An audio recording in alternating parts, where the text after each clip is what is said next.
Debate में आपका स्वागत है। आज हम दक्षिण एशिया में सोने की जो कीमतें आसमान छू रही हैं उस जटिल मुद्दे पर थोड़ी बातचीत करेंगे। ये जानकारी हमारे पास है, उसमें काफी विस्तार से बताया भी गया है। और देखिए, ये एक ऐसा विषय है जिसने हाल में काफी ध्यान खींचा है ना? खासकर भारत में, जहां 10 ग्राम सोने की कीमत वो 1 लाख रुपए के मतलब एक साइकोलॉजिकल लेवल को पार कर गई है। और जानकारी ये भी बताती है कि भाई त्योहारी सीजन में कीमतें और भी बढ़ सकती हैं। और ये रुझान सिर्फ भारत का नहीं है, पाकिस्तान, नेपाल, इन पड़ोसी देशों में भी सोने के दाम में काफी तेजी देखी गई है। हाँ बिल्कुल, ये तो मतलब पूरे रीजन के लिए एक चिंता का विषय बन गया है। पर जो जानकारी हमारे सामने है वो एक खास बिंदु पर ध्यान खींचती है। वो ये कि बांग्लादेश में सोने की कीमतों पर सबसे ज्यादा असर देखा गया है। सही कहा, और यही आज हमारी चर्चा का आप कह सकते हैं मुख्य बिंदु है, हमारा सेंट्रल सवाल कि आखिर भारत और नेपाल जैसे जो पड़ोसी देश हैं उनकी तुलना में बांग्लादेश में सोना इतना ज्यादा महंगा क्यों है। ये सवाल सिर्फ सोने के बाजार को समझने के लिए ही जरूरी नहीं है, बल्कि ये पूरे रीजन की जो इकोनॉमिक डायनामिक्स हैं उन पर भी रोशनी डालता है। देखिए, मेरा नजरिया ये है कि बांग्लादेश की जो स्थिति है वो मुख्य रूप से उन्हीं व्यापक क्षेत्रीय और शायद वैश्विक कारकों का नतीजा है जो पूरे दक्षिण एशिया में सोने की कीमतों को ऊपर धकेल रहे हैं। बांग्लादेश में जो ये असाधारण बढ़ोतरी दिख रही है वो हो सकता है इसी बड़ी ट्रेंड का एक ज्यादा तीव्र रूप हो, न कि कोई बिल्कुल अलग ही बात। जबकि मैं इस बात से इनकार नहीं कर रहा कि क्षेत्रीय कारक अपनी भूमिका निभा रहे हैं, बिल्कुल निभा रहे हैं। मेरा तर्क थोड़ा अलग है। मेरा मानना है कि बांग्लादेश में मूल्य वृद्धि की जो ये असामान्य तीव्रता है, मतलब ये सबसे ज्यादा असर वाली बात जिसका जिक्र जानकारी में है, वो देश के भीतर मौजूद कुछ अनोखे और विशिष्ट कारकों की ओर इशारा करती है। ये कारक शायद बांग्लादेश को उसके पड़ोसियों से अलग करते हैं और सिर्फ क्षेत्रीय रुझानों से मुझे लगता है इसकी पूरी व्याख्या नहीं हो सकती। चलिए मैं अपनी बात को थोड़ा और साफ करती हूँ। हमारे पास जो डिटेल्स हैं वो साफ तौर पर दिखाती हैं कि ये जो कीमतों में बढ़ोतरी है ये कोई अकेली घटना नहीं है। भारत में 1 लाख रुपए प्रति 10 ग्राम का आंकड़ा छूना चौंकाने वाला है, लेकिन जब हम देखते हैं कि पाकिस्तान और नेपाल में भी इसी तरह की तेज वृद्धि हुई है तो ये एक मजबूत क्षेत्रीय पैटर्न की पुष्टि करता है ना? ये सभी देश अपनी अपनी अर्थव्यवस्थाओं की खासियतों के बावजूद एक बड़े इकोनॉमिक ताने बाने का हिस्सा हैं। उन्हें एक जैसे ग्लोबल दबावों का सामना करना पड़ता है, जैसे अंतर्राष्ट्रीय बाजार में सोने की मांग में उतार चढ़ाव, डॉलर के मुकाबले उनकी अपनी करेंसी का प्रदर्शन, या फिर आप कह लीजिए कि भू राजनीतिक अनिश्चितता के कारण सोने को एक सेफ इन्वेस्टमेंट मानने का ट्रेंड। तो ये सोचना बिल्कुल लॉजिकल लगता है कि जो कारक भारत, पाकिस्तान और नेपाल में सोने को महंगा बना रहे वही मूल कारक बांग्लादेश में भी काम कर रहे हैं। हो सकता है, बिल्कुल हो सकता है कि बांग्लादेश की अर्थव्यवस्था की बनावट या शायद उसकी इंपोर्ट पर निर्भरता उसे इन बाहरी दबावों के प्रति थोड़ा ज्यादा संवेदनशील बनाती हो, जिसके कारण वहां असर सबसे ज्यादा महसूस हो रहा है।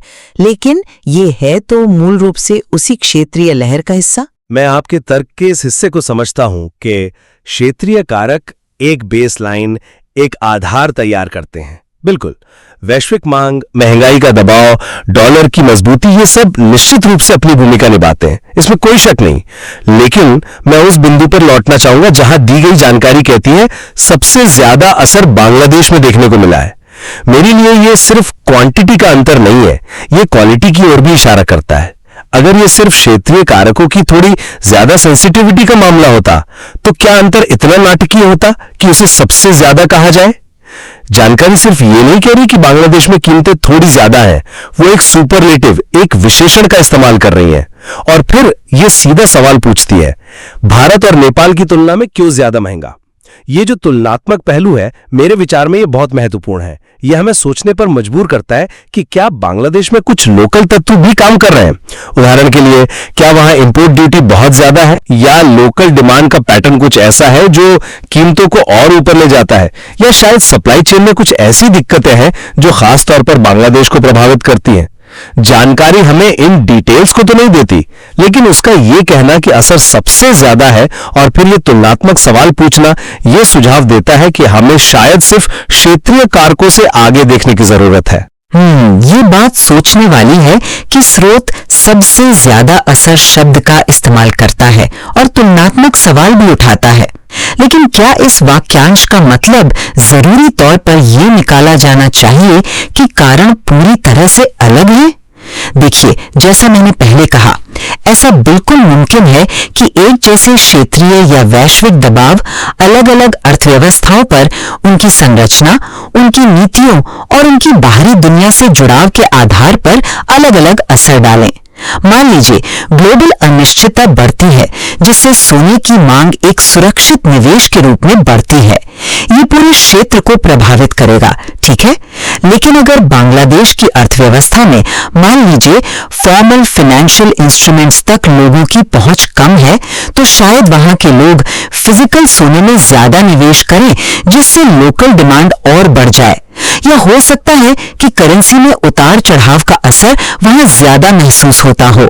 यह अब भी उन्हीं बाहरी कारकों का नतीजा होगा, बस उनका लोकल प्रभाव ज्यादा तेज होगा। स्रोत हमें ये नहीं बताता कि बांग्लादेश में कीमतें भारत या नेपाल से कितनी ज्यादा हैं। क्या ये 10% ज्यादा हैं या 50%? बिना इस क्वांटिटेटिव जानकारी के ये नतीजा निकालना कि पूरी तरह से अलग बांग्लादेश स्पेसिफिक कारक ही मुख्य कारण है, थोड़ी जल्दबाजी हो सकती है। ये क्षेत्रीय प्रवृत्ति के स्पेक्ट्रम का एक एक्सट्रीम पॉइंट हो सकता है ना? न कि पूरी तरह से अलग कोई घटना। मैं मानता हूं कि क्वांटिटेटिव डेटा की कमी एक सीमा है, एक लिमिटेशन है। हमें नहीं पता कि ये सबसे ज्यादा असर असल में कितना बड़ा अंतर है। बिल्कुल सही बात।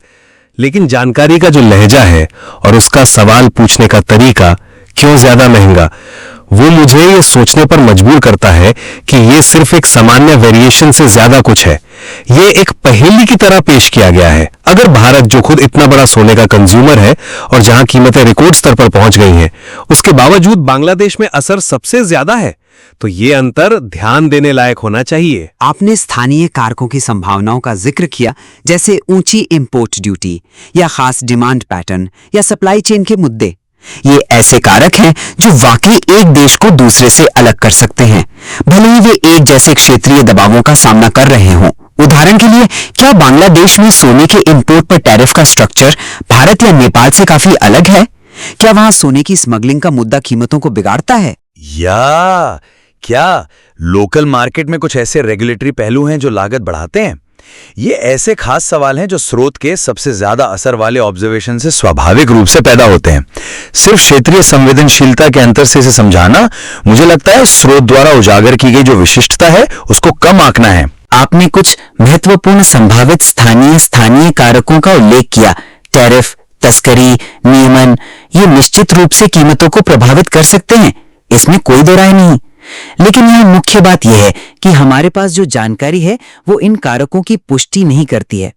वो केवल एक अवलोकन करती है कि बांग्लादेश में असर सबसे ज्यादा है और एक सवाल पूछती है।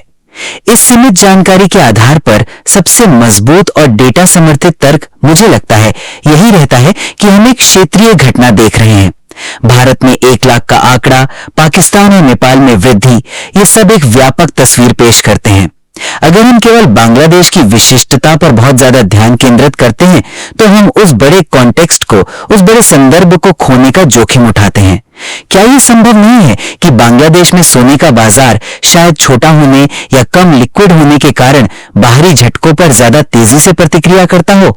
यह जरूरी नहीं कि कोई छुपा हुआ अनोखा कारक हो, यह बाजार की संरचना का नतीजा भी हो सकता है। जब तक हमारे पास ये साबित करने के लिए ठोस सबूत न हो कि स्थानीय कारक क्षेत्रीय कारकों से ज्यादा महत्वपूर्ण है, तब तक क्षेत्रीय व्याख्या ज्यादा विश्वसनीय लगती है, क्योंकि स्रोत खुद क्षेत्रीय प्रवृत्ति को स्थापित करता है। मैं इस बात से सहमत हूं कि स्रोत हमें विशिष्ट स्थानीय कारणों के बारे में ठोस सबूत नहीं देता है, लेकिन ये हमें एक दिशा तो दिखाता है।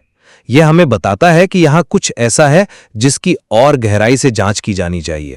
देखिए, स्रोत का काम अक्सर सवाल उठाना होता है, न कि हर सवाल का जवाब देना। यह तथ्य कि स्रोत ने इस अंतर को उजागर करना और उस पर सवाल उठाना जरूरी समझा, मेरे लिए मायने रखता है। ये सुझाव देता है कि लेखक या विश्लेषक के लिए यह अंतर सिर्फ एक स्टैटिस्टिकल नॉइज नहीं था, बल्कि एक सार्थक विसंगति थी। आपकी बात सही है कि बाजार संरचना भूमिका निभा सकती है, लेकिन वो भी एक तरह का स्थानीय कारक ही है, यानी बांग्लादेश के बाजार की अपनी विशिष्टता।